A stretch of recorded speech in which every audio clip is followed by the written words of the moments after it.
Star Trek made him a legend. Tonight, people are paying tribute to the actor known as Mr. Spock. Police in Lexington are investigating a rash of robberies that targeted 15 businesses in the last month. You know, the only thing on my mind is get the kid in and get him warmed up and then try to help him deal with what's going on. A man is dead and a Garrett County home is burned to the ground. We'll tell you how the two investigations are connected. Tracking, alerting, protecting. This is WKYT News at 5. Good afternoon to you. Some tense moments today after a dramatic situation unfolded at a home in Garrett County this morning. The sheriff's office says a man intentionally set fire to his estranged wife's house and a barn, then killed himself. Investigators say the man's teenage son was home when his father first arrived. In our top story at 5, Victor Puente talks to a witness who helped get the boy to safety.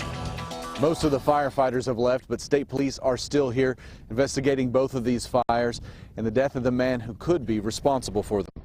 The first fire at this home on Woodridge Drive started around 10:45.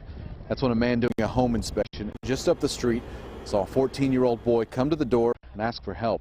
The teen was on the phone with 911 and told them his father was at his home and said he was going to burn it down.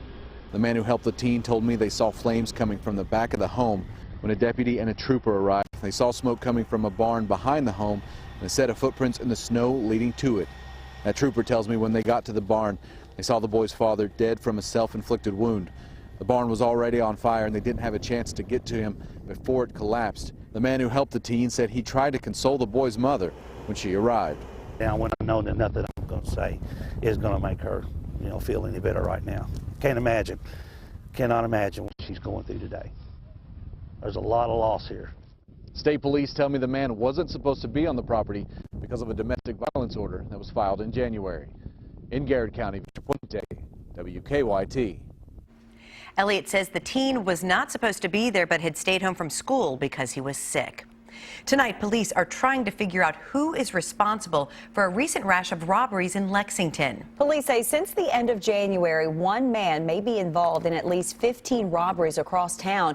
The latest robbery happened last night. Police say the robber and another man walked into the Jimmy John's on Maple Leaf Drive, jumped the counter, and took off with some cash. WKYT's Kristen Kennedy is live on Maple Leaf Drive in Lexington. She has more from police about how this recent rash of crimes has been happening. Kristen? Right now, police aren't sure if two men are involved or if there are several different men involved, but they do believe that all 15 robberies that they're investigating are in some way connected right now. Now, they believe that the similarities include the way that the individuals entered all of these businesses. They say the men would jump over counters or immediately confront the store clerks.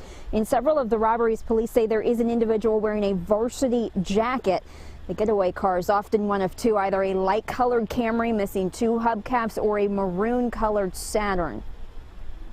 They are occurring very early in the morning, anywhere from 2 a.m. to 6 a.m. The one last night was actually at 8:30 p.m., which was kind of out of the pattern a little bit for us. So in the evening, early morning hours is when most of the robberies are occurring.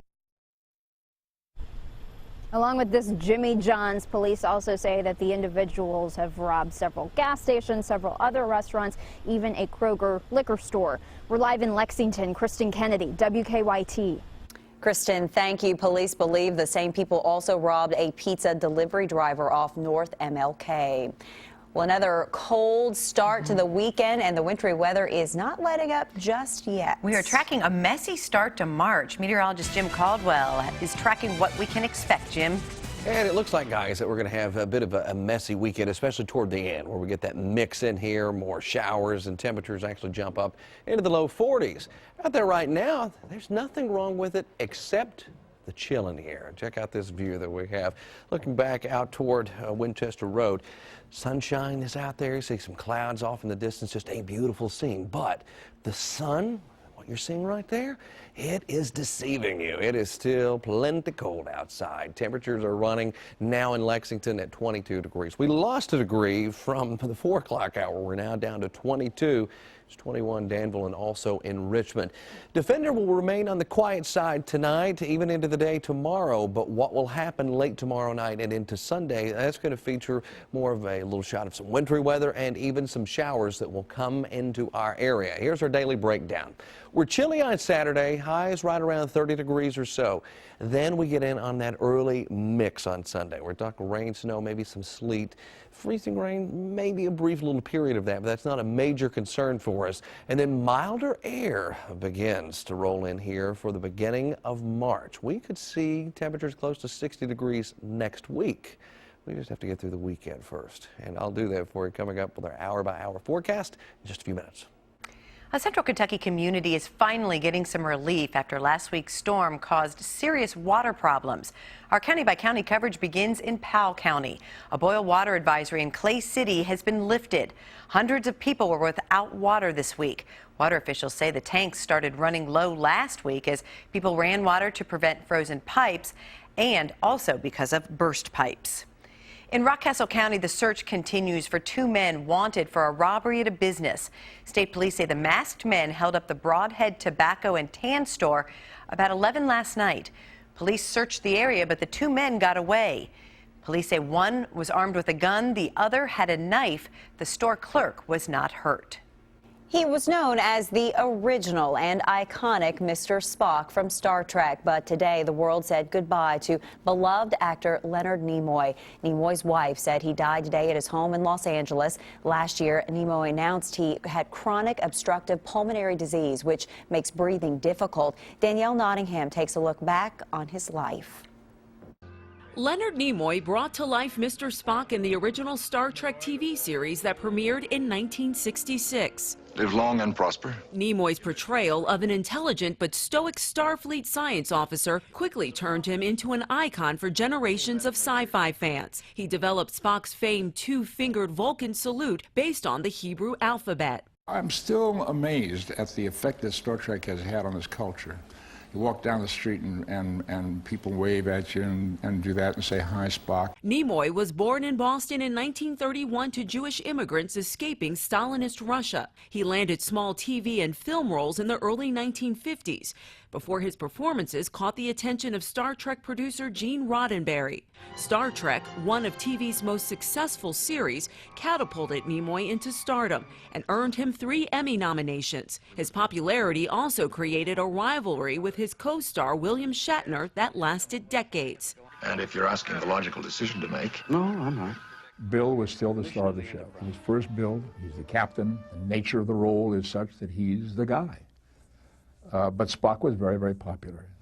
And yes, there were tensions about it. After the TV series ended, Nimoy nabbed roles in numerous other hit TV shows, Broadway plays, and films.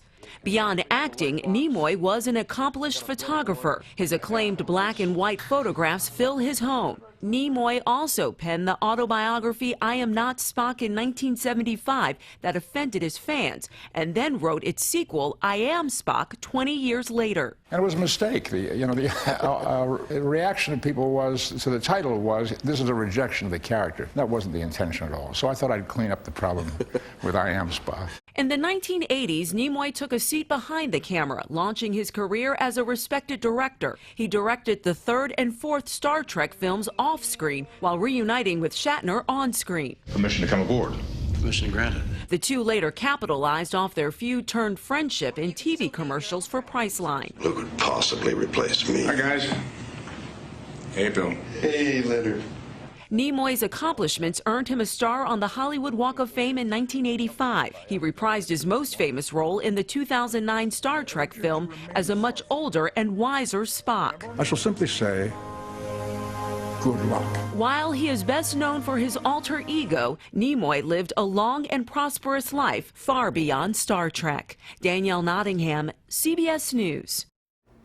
William Shatner, who has a farm in Woodford County, reacted to Nimoy's death, saying in a statement, quote, "I loved him like a brother. We will all miss his humor, his talent, and his capacity to love." Nimoy and his wife established the Nimoy Foundation in 2003 to recognize and support the work of contemporary artists. His foundation has given away millions of dollars to local artists. Tomorrow at Rupp Arena, the undefeated Cats will go for their 29th straight win. This time, they will take on 18th ranked Arkansas, which could put the Cats' winning streak on the line. Rob Bromley's here now, standing by with a preview of that game. Hi, Rob. Hello, and the Razorbacks are ranked number 18 in the country. They will come into Rupp Arena tomorrow afternoon thinking one thing: upset, trying to hand the Cats their first loss of the season. Kentucky has won 28 in a row, undefeated. But the Cats have not played a ranked team since Louisville, December 27th. Without a doubt, Arkansas is a good team that presents a big, big challenge. Every game we play, we're telling them that we're playing a good team. and when they win, they say, "I thought you said they were good." So tomorrow will be a very, very good team coming in here, a team that's capable of beating us. We will have to play well to beat them. They come out and play hard all the time. They're very aggressive offensively and defensively, so we're just going to have to match and exceed their energy and their aggression and just go out there and play with one another. So it is Arkansas tomorrow afternoon in Rupp. Game time, 4 o'clock. You can see it all right here on WKYT. And immediately following the game, a special edition of WKYT Game Time Wildcat Wrap-Up, Cal's post-game comments live from Rupp Arena. Much more coming up. Cal has called Trey Lyles the X Factor. We'll hear what Trey has to say about that in sports just a little before 6. Thank you, Rob. And after Arkansas, UK has 2 games left in the regular season. The Cats take on Georgia Tuesday, then Florida for UK Senior Day next Saturday. Still to come on WKYT, a shooting spree in Missouri left 9 people dead this morning. Coming up, we'll tell you where all the victims were found.